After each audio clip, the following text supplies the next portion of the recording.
こ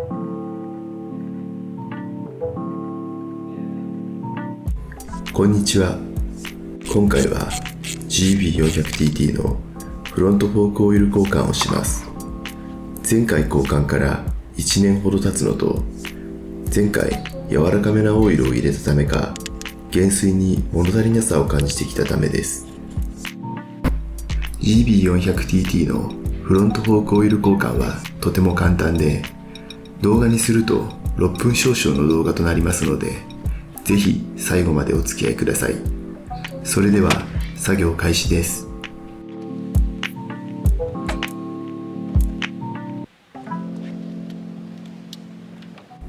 まずはセンタースタンドを立て、フロントブレーキが効くようにレバーとハンドルを適当なバンドで締めておきます。これはフロントフォークが沈んだ時にそのまま前に転がっていって転倒するのを防ぐためです。次にフロントフォークのボトムケースのドレーンの下あたりにマスキングテープを貼り付けます。こうしておくとオイル側に出てきたオイルが垂れたりするのを少しだけ防げます。準備ができたらフロントフォークのトップキャップを外します。バイーンってなるので気をつけましょう。この車両はイニシャルアジャスターをつけています。純正のフロントフォークトップキャップが錆がひどく、どうせなら調整できるものにしようと入れました。イニシャルで乗り味がガラッと変わるので面白いですね。左右のキャップが外れたらオイルを抜いていきます。思ったよりも勢いがあるので注意です。なんだかとても汚いですね。前回交換から6000キロぐらいしか走っていないので、ちょっと汚すぎる気がします。もしかしたら前回スプリングの座りが悪かったのか、キャップから水が入ったか、フォークシールが悪いか、原因はいろいろ考えられますが、見た感じでも問題なさそうだったので、今回は様子見です。ある程度オイルが抜けたら、フォークを伸び縮みさせて、残ったオイルを出します。この時も結構跳ねるので注意です。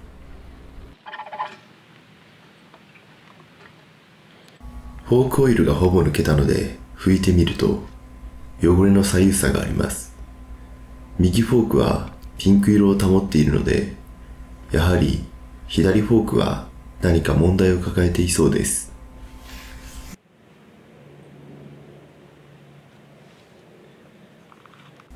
オイルを入れる前にトップキャップを軽く清掃しておきます。ちなみにこのイニシャルアジャスター付きトップキャップは Amazon で2000円くらいのもので GB400TT に合うように加工をしています。加工内容はスプリング受けのサイズが大きすぎてインナーチューブに入らないため、ステンレスのワッシャーの外径を削りインナーチューブに収まるようにしているのと、イニシャルアジャスターに合わせ中のカラーをカットし、純正よりもテンションを弱くできるようにしています。また、このアジャスターがワッシャーと当たる部分がテーパー状になっているのですが、当たりが出るまでは結構削れていた印象があるので、この左右差がフォークオイルの汚れを引き起こしたのかもしれません。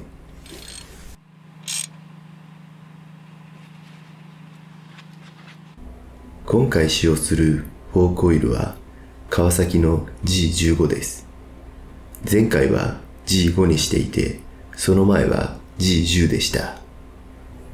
どんな乗り味になるか楽しみです。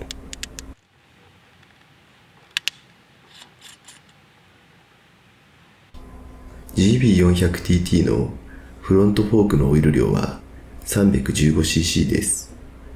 また、整列フォークのバイクはドレーンがついていることがあり、気軽にフォークオイル交換ができるのが嬉しいですね。新品のオイルは綺麗な赤色で、日が当たるととても綺麗です。あとは慎重にオイルを入れて元に戻していくだけです。GB400TT のフロントフォークオイル交換、とても簡単です。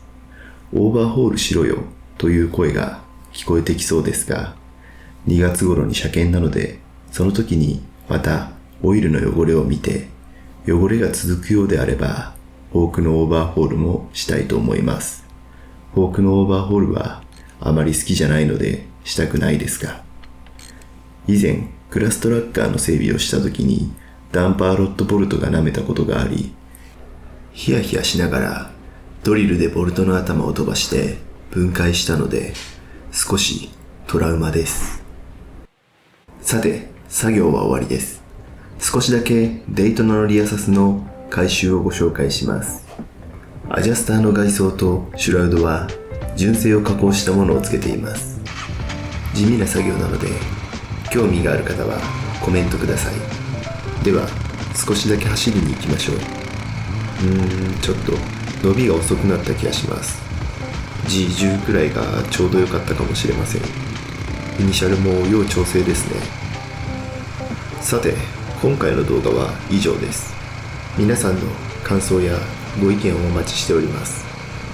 それではまた。さようなら。